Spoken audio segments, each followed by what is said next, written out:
ప్యాపిలి మండలం పోతుతోడిలో బీసీ జయహో BC declaration సభ జరిగింది. ఈ సభకు ముఖ్య అతిథులుగా డోన్ నియోజకవర్గ ఉమ్మడి ఎమ్మెల్యే అభ్యర్థి కోట్ల సూర్యప్రకాష్ రెడ్డి, నంద్యాల పార్లమెంట్ టీడీపీ అభ్యర్థి బైరెడ్డి శబరి హాజరయ్యారు.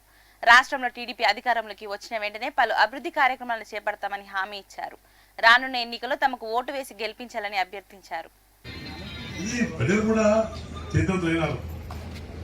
తెలిసిపోతుంది ఏమైతుంది రాష్ట్రంలో దేశం వచ్చేది కమ్యూనికేషన్ సిస్టమ్ ఎంత ప్రభుత్వాలు చేశాయి. ఈ నిన్న వచ్చిపోయిన గొప్పలు చెప్పి అభివృద్ధిలో బీసీ కానీ ఎస్సీ కానీ మైనారిటీ తీసుకెళ్ళి ఆ రోజు పార్టీ స్థాపించాను.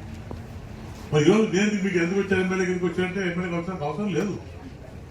కర్నూలు పార్లమెంట్కి తుర్మకి ఇచ్చారు. ఆ ప్రేమతో అభిమానంతో సంఘానికి విలువేది ఉద్దేశంతో నేను ఈరోజు మీ ముందు పార్లమెంట్కి వచ్చాను, అసెంబ్లీకి వచ్చాను. అసెంబ్లీ ధోని కొత్త కాన్ఫరెన్స్ కాదు. మా నాన్నగారు ఎంపీ చేశారు, ఎమ్మెల్యే చేశారు, నా భార్య ఎమ్మెల్యే చేసిన కూడా ఎంపీ చేశారు. సంబంధం మనకు ఉన్నాయి. ఈయన మాట్లాడుతాడు మంత్రి గారు ప్రకాష్ యువత పరిచయం చేసుకుంటున్నాడు.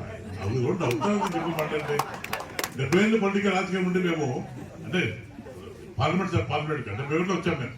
ఈ రోజు కూడా మీ గ్రామంలో జారీ చేస్తున్నా, నేను సెల్లిగా తరఫున ఇద్దరు కలిసి తరఫున మీకు దమ్ము ధైర్యం అంటే ఎన్ని కోట్ల మధ్య పెట్టండి.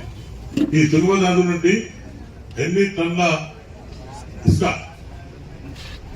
తోడారు, దమ్ముందా, ధైర్యం ఉందా? మీకు ఛాలెంజ్ ఇస్తాం, మేము కూడా మాట్లాడతాం. మీకు ధైర్యం ఉందా?